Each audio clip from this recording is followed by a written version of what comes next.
Hey everybody, welcome to All There Is. I'm your host, Kelly Bargabas, and this is the podcast where we witness the spectrum of human experience in order to connect, share, shift paradigms, inspire each other, and ultimately change our universe, change our world, change ourselves. And speaking of change, that's what this episode is all about. I have another podcast that I'm producing right now that comes from a business perspective and leadership, and it's called Here to Lead. And Here to Lead is a podcast for leaders, and it really is centered on practical advice and insight and tools that leaders can use to unleash the power in their leadership in order to execute strategy, affect change, and drive results. And recently I did an episode on change. I think it really is one of those universal themes that can be applied to our lives in many different ways, right?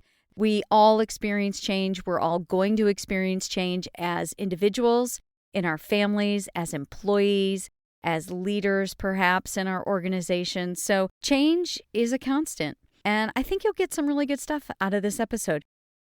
Is there a more powerful, loaded, polarizing word in the English language than change? There are songs about change, quotes, memes, especially this time of year.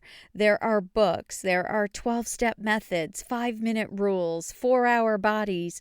We love to discuss, commiserate, and encourage change. And we love to find ways to trick ourselves into doing it. On the flip side, we also fear it, hate it, and most of the time avoid it at all costs. It is both inspiring and frightening at the same time. But change is part of the human condition. We know we can change. We know we should change. We know change is good for us, but it is so hard and uncomfortable and unpleasant. These conflicting beliefs create cognitive dissonance within us, which sounds fancy, but we're all familiar with this. Cognitive dissonance is the state of having inconsistent thoughts, beliefs, or attitudes, especially when it comes to behavior and attitude. It is going to the kitchen for a second chocolate chip cookie because the gooey chips covered in sweet, soft dough is your favorite and you hardly ever have them in the house anymore. The whole time you're walking to the kitchen, you are saying to yourself, no, don't do it, Kelly. It is 300 calories. You have to weigh in tomorrow. You just gave up sugar for 30 days. Sugar is crack. Don't do it. And then you do it anyway. That is cognitive dissonance. It's wanting to eat the cookie and not wanting to eat the cookie because you know it's bad for you. Or it is lying on the couch all day watching Sex and the City reruns or college basketball when you promise someone that you live with you would fold the laundry or sweep the garage. It is trying to avoid change at all costs and at the same time knowing you can't or shouldn't. So what is change? Change is one of those words like leadership that has many different definitions depending on who you're talking to and the context around it. Like most challenging or difficult things in life, I like to spend some time figuring out what it means to me. How do I define change? And, in the beginning of this podcast, the first couple of episodes, we spent some time talking about leadership and what it means to us and came up with our own definitions. And so perhaps we can do the same thing with change. To me, change is opportunity and potential. It's new beginnings and better versions. It's exciting and dangerous. It is also hard work, often associated with loss, and it's going to force me to give up something I like or love very much, or at the very least have grown very comfortable with. So you can see how, just by that definition, how cognitive dissonance is inherent in change. The official dictionary definition of change is that change is a noun, and it means to alter, to make different, to cause to pass from one state to another, as to change the position, character, or appearance of a thing, to change the countenance. Like most things that we've talked about in this podcast, this sounds really good on paper, but for me, I want to know more. Like, what does it look like day to day? What does it look like at work, in the conference room? What does it look like when I'm trying to provide leadership to my team? So for me, I've come to realize that change is the intersection of discernment, discovery, and determination. The accountant in me likes to put things in formulas. So change equals discernment plus discovery plus determination. And if I'm being really nerdy, I might say change is D to the third power. So let's talk about each one of these things. Discernment. Discernment is simply the ability to recognize when a new way of doing something is necessary, either due to external forces beyond your control or due to internal reasons. And change can be reactional or intentional. Internal changes at work can be caused by many things. Perhaps the business is not performing like it should. We're losing customers or revenue for the 5th year in a row, and we just cannot call it a fluke anymore. It's not turning around. Or spending is out of control and our cash is about to run out. Or maybe we violated a bank covenant and our line has been called. Maybe one of our products is failing, or a disgruntled employee or customer has filed a lawsuit. Change can come with a new CEO or leadership team. Oftentimes in corporate America, it is a restructuring or an acquisition, and those are some really intense changes that happen in organizations. Perhaps it is just a new boss in your department. Technology change in the form of new system implementations and upgrades is one of the most disruptive and disliked change in organizations today. In my observation and experience, system changes can be some of the most terrifying that our teams face. And to be honest, it baffles me a lot of the time because I just don't have this fear. I mean, I have plenty of other fears, but I can only surmise that it is rooted in fear. And our patterns of behavior and how we show up every day and process invoices or journal entries or customer orders or complaints or how we manage inventory, it just becomes comfortable. They become as comfortable as those soft, out-of-style jeans that we insist on wearing on Saturdays because they feel good. I know exactly how they fit, and I've worn them so many times, there are no surprises. And I think sometimes the way we work on our computers and the systems that we use just become familiar, like that old pair of jeans. The list of potential changes is long, and these things can happen in companies that are new and old, large and small, public and private, and in every industry. And I'm sure you've experienced many of these and probably have some more good examples. Change can also be external and can be forced on us. The economic crisis of 2008 seems so long ago now. I've actually been thinking a lot about it lately because 2020 has reminded me of a lot of things of 2008. But the economic crisis of 2008 was a great example of an outside force interrupting the direction and speed at which businesses were operating. I worked in the diamond industry at the time, and as a seller of luxury goods purchased with disposable income, we were one of the first industries hit hard and one of the last to recover. I remember at the time my ex-husband worked for a convenience store chain, and they were just fine. In fact, they flourished in 2008 and in 2009. They were an essential business, and in tough times, people shop more at convenience stores, apparently, believe it or not. But for those of us in a luxury goods business, we had to deal with the fact that all those Wall Street professionals and hedge fund managers, all those people that had disposable income saw their 401ks and their retirement accounts suddenly vanish, and they were suddenly out of work, had no bonus to buy diamond studs or necklaces to make up for the fact that they worked 80 hours a week.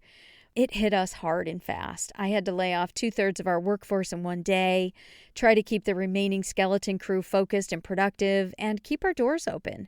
We were in full-on crisis mode for more than a year, and we were forced to change quickly. Our very survival depended on it. And at the time, I was fortunate enough to work on a team and work with some leaders who were very, not only supportive, but man, they just showed me what it's like to hunker down and go to battle. And that is exactly what we did. Every day was a battle of cash flow, of making payroll, of trying to figure out how to spread the money around to pay the vendors, all the debt we had accumulated before everything shut down. And like I said, the leaders that I had at the time just were masters of this and just taught me so much about how to react to change that you didn't ask for, that you really didn't see was coming, and, was really hard. But the way that they approached it and this battle mode that they got into really allowed us to survive it. I will be grateful forever for those lessons I learned in 2008. But it took me a long time to be able to look back and appreciate all of that because it was very traumatic. And as I'm writing this particular chapter and this podcast about change, Like I said, it is New Year's Eve of 2020, and so we've been dealing with the COVID-19 crisis. And it's had us and the U.S. economy hostage all year, or 9 months. I mean, who thought it was going to last this long? But that COVID-19 shutdown that happened in March caused all of us to change immediately and radically. And, I live in one of the states that took the shutdowns very seriously. I live in California, and none of us saw this coming. We did nothing to cause it. We can't change what's happening, and we can't control it or cure it, unless, of course, you're a scientist working on the vaccine. But it's changed everything. And I'm currently in the live events industry. So once again, I'm working in this industry that was the first to shut down in this crisis and will be the last to reopen. And this change that has been thrust on us, this pandemic, it's a great example of the loss that is associated with some change. And we're going to talk about that a little more later. But we've lost many things because of this pandemic: people, jobs, income, a way of life. And we're all grieving in our own ways because of it. So the ability to discern is so important, because the longer you deny or avoid change that you know is coming, is already here, or that you know is necessary, the more dangerous and detrimental it is for you and your organization, and the harder it will be to ultimately affect change. Discovery is the second element of change, and for me, the most fun. Once you've come to terms with the fact that change is imminent, you need to discover the solution, the new and improved way of doing something. You need to forge a path. I chose the word discovery because I wanted to intentionally denote that as a leader, it is your job to find and uncover the solution. But that doesn't mean you must be the brilliant mind who creates it from scratch. As an authentic leader, I don't need to be the one with all the answers. I just need to be able to find the people that have them. The pressure isn't in having to think of everything. The challenge is making peace with that fact that you don't know everything and that it's okay for someone else to have the solution. We are miners working our way through the natural resources that surround us, panning for gold until we make the big discovery. Finally, determination is the superpower of change. You must have resolute willingness to persevere and push through and overcome all of the challenges that you will encounter, because change is hard. Discernment and discovery are the easy and fun part of change, but determination is what puts change in action. Newton's first law of motion is that an object at rest stays at rest, and an object in motion stays in motion, continuing in the same direction and at the same speed until or unless another object with equal or greater force comes in its path. If we are the same as any other object in the universe, we are perfectly happy to keep doing what we're doing. We have a path, a routine. It's comfortable, it's known, it's predictable. Whether we are at rest or moving, as human beings, we would prefer to keep doing it uninterrupted. When change is introduced, it becomes the opposing object or force that is going to move us in a different direction or at a different speed, forcing us to change course or to start moving when we had been still. This takes more energy. Suddenly, we have to learn a new way to move forward, and we prefer the path of least resistance. If you've ever had a teenager, either as a parent, a step-parent, as an aunt or uncle or friend, you are familiar with this phenomenon of the path of least resistance. And perhaps I'm not being fair to teenagers. Maybe it's an unfair analogy, but in my experience, teenagers are the ultimate display of taking the path of least resistance, especially at home with their families. The thing is, they're great people and wonderful human beings, and they can step up to any challenge, but they're not going to unless you require them to. Most teenagers that I've known do not voluntarily take the garbage out, but they will, and they'll do a fine job of it if you ask them to, usually umpteen times. And adults can be the same way. To be fair to teenagers, us adults can be the same way in certain areas. We have teenaged blind spots too. But the thing is, it's really not our fault or our teenagers' fault. It's physics. We also tend to associate change with loss, even though we aren't always aware that this is happening behind the scenes. But if you are requiring me to change what I was doing, you must be asking me to give up or surrender something. Perhaps it is my comfort or a tradition or even familiar dysfunction. Regardless of whether or not our current situation is working well for us, it is known. Change is unknown, and that makes us extremely uncomfortable and squirmy. Have you ever tried to change a process or system at work that was extremely cumbersome and manual and you were met with resistance? Your team was actually mad at you, and you can't believe it because you just made life easier for them, or so you thought.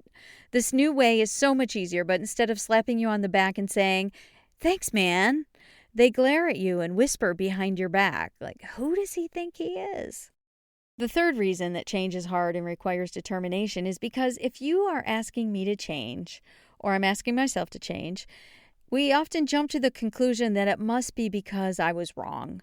In order to accept change, I have to admit that what I was doing was no longer working, or perhaps it never really was a good idea and I just couldn't see it. And worst of all, it could be because you know more than me. Change requires humility and vulnerability, and both of these can be hard for us as human beings to stir up. It means owning the fact that we don't know everything, sometimes we're wrong, and sometimes there's a better way. And that is hard, no matter who you are. And when someone approaches us with change, we go into defensive mode, man. We put up barricades and walls with our stubborn grip and refuse to let go, because to let go would be to admit that we had failed. And that is scary. There's a really funny family story that every time we tell it, we just do that ugly gut laugh that makes tears stream down your face because it just cracks us up so much. And it happened more than 20 years ago. Some of my family was hanging out at a friend's place on the river. It was a hot, sticky, and buggy July day. I think it was a Sunday afternoon. And so we all took turns cooling off in the water. Our friends had a Tarzan rope hanging from a tree on the riverbank, and we took turns getting a running start, jumping onto the rope, and swinging out over the river, doing our best jungle call, just like Tarzan. Of course, once you reached the middle of the river, you let go of the rope, plunged into the water, and swam out of the way of the next swinger. So now it was my dad's turn, and as we all stood by and watched, he got a running start, latched onto the rope, and swung out over the river. But he didn't let go when he was supposed to, and swung back over the concrete pad where he had just launched. He still had enough momentum to swing back out over the river, so we weren't too concerned. We laughed and yelled, "You gotta let go, silly."